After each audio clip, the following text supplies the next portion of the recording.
తెప్పకొయ్య.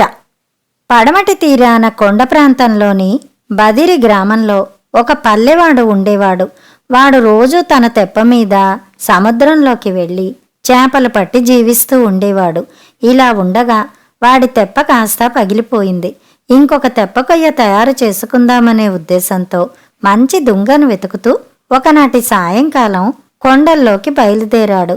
ఎంత దూరం వెళ్ళినా తెప్పకొయ్యకు పనికి వచ్చే దుంగ కనిపించనే లేదు. ఇంతలో ఆకాశాన మబ్బులు కమ్మి ఆ ప్రదేశమంతా చీకటి అయింది.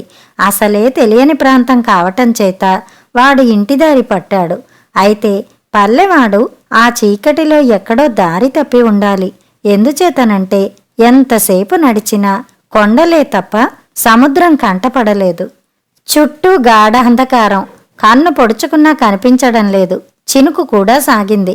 వానకు తడుస్తూ ఆకలికి మాడుతూ నేను తెల్లవార్లు ఈ కొండల మీద ఉండిపోవలసిందేనా అని వాడు విచారపడుతుండగా అంత దూరాన మిణుకు మిణుకుమని దీపం కాంతి కనపడింది. పల్లెవాడికి పోయే ప్రాణాలు తిరిగి వచ్చినట్టయింది.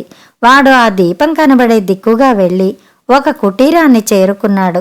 చాలాసేపు తలుపు తట్టినాక ఒక ముసలివాడు తలుపు తెరిచాడు. నేను దారి తప్పాను. ఈ రాత్రికి ఇంత తిండి పెట్టి ఇక్కడ పడుకోనిస్తావా తాత అన్నాడు పల్లెవాడు. లోపలికి రా, ఇక్కడికి 5-6 మైళ్ళ దూరంలో ఎక్కడా ఇల్లు లేదు అన్నాడు ముసలివాడు. లోపల ముసలతని భార్య పలహారం తయారు చేస్తోంది. ఆమె పల్లెవాడితో ఏమీ మాట్లాడలేదు. ముసలివాడితో కూడా ఆమె ఒక్క మాట మాట్లాడలేదు. వంట పూర్తి కాగానే ముగ్గురు తేలికగా పలహారం చేసి పడుకున్నారు. పల్లెవాడు కళ్ళు మూసుకున్నప్పటికీ వాడికి నిద్ర పట్టలేదు. ఈ ముసలివాళ్ళు ఈ నిర్జన ప్రదేశంలో ఎందుకుంటున్నారు? వాళ్ళు ఒకరితో ఒకరు మాట్లాడుకోరే? వీళ్ళ రహస్యం ఏమిటో తెలుసుకోవాలి అనుకున్నాడు వాడు. అర్ధరాత్రి వేళ ముసలతను మెల్లగా లేచి పిల్లిలాగా నడుస్తూ ఒక మూల ఉన్న పెట్టె వద్దకు వెళ్ళాడు. వాడు ఆ పెట్టె మూత ఎత్తి అందులో నుంచి ఒక నీలం రంగు కుళాయి తీయటం పల్లెవాడు చూశాడు. ముసలివాడు ఆ కుళాయి నెత్తిన పెట్టుకుని కాశ్మీరం కాశ్మీరం అన్నాడు. వెంటనే ఇంద్రజాలంలాగా ముసలివాడు మాయమైపోయాడు. తర్వాత ముసలామి లేచి పెట్టె దగ్గరికి వెళ్ళి అందులో నుంచి ఇంకొక నీలం కుళాయి తీసి నెత్తిన పెట్టుకుని కాశ్మీరం కాశ్మీరం అన్నది. తర్వాత ఆమె కూడా అంతర్ధానమైంది. పల్లెవాడు ఇదంతా చూసి కొంతసేపు దిగ్భ్రమ చెందాడు. ముసలివాళ్ళిద్దరూ లేరని రూఢీ చేసుకుని వాడు కూడా లేచి పెట్టె వద్దకు వచ్చి దాని మూత తెరిచి చూశాడు. అందులో ఇంకా 2-3 నీలం రంగు కుళాయిలున్నాయి. వాటిలో ఒకటి తీసి నెత్తిన పెట్టుకుని కాశ్మీరం కాశ్మీరం అన్నాడు వాడు. వెంటనే వాడి కళ్ళు బరువుగా మూసుకుపోయాయి. తన మీదిగా గాలి విపరీతమైన వేగంతో వీస్తున్నట్టు అనిపించింది. ఆ గాలి హోరు ఆగిపోయాక కళ్ళు తెరిచి చూస్తే వాడు ఒక రాజభవనం భోజనశాలలో ఉన్నాడు. ముసలి దంపతులు రాజుగారు తినగా మిగిలిన ఆహారం తిని మూటలు కట్టుకుంటున్నారు.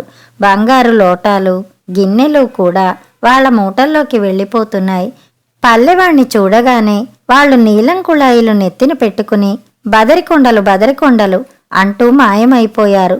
వాళ్ళు వెళ్ళిపోయాక ఇక తన్ను అడ్డేవారు లేరనుకుని పల్లెవాడు నిర్విచారంగా తనకు కావలసిన ఆహారమంతా తిన్నాడు.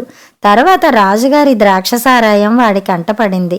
దాన్ని తెగ తాగి వాడు ఒళ్ళు తెలియకుండా అక్కడే పడిపోయాడు.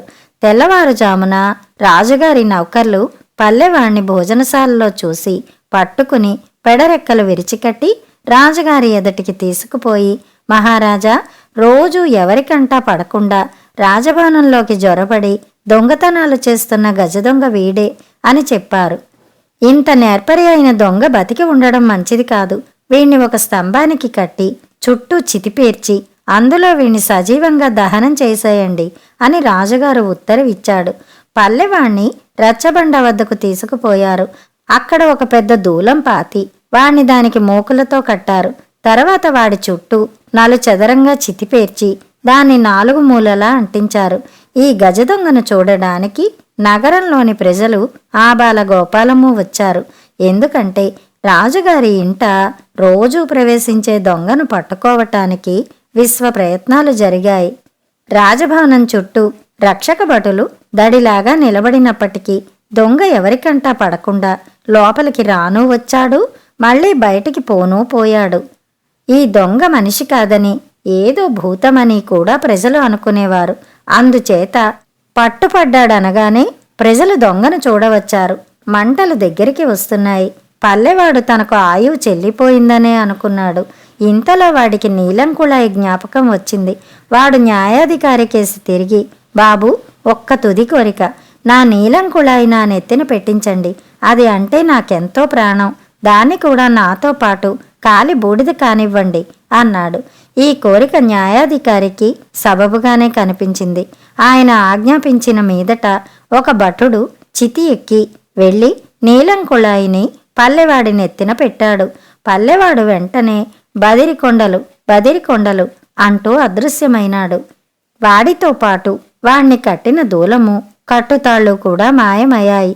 ఈ గజదొంగ మనిషి కాదని ప్రజలు రూఢీ చేసుకున్నారు.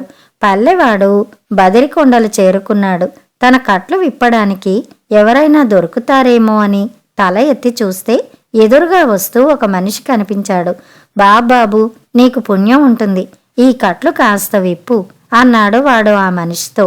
నువ్వు ఈ చోటుగాని చోట ఈ దూలానికెట్టా కట్టుబడ్డావు? ఇదేదో మంచి దేవదారు దూలంలాగుందే అన్నాడు ఆ మనిషి కట్లు విప్పుతూ. అవునవును, నాకు తెప్పకొయ్య కావలసి దీన్ని తెచ్చుకున్నాలే. కాశ్మీరు మహారాజు గారు స్వయంగా దీన్ని నాకు బహుమతి చేశారు అంటూ పల్లెవాడు ఆ దూలాన్ని భుజానికెత్తుకుని ఇంటి దారి పట్టాడు. కథ సమాప్తం. కథ కంచికి, మనం ఇంటికి.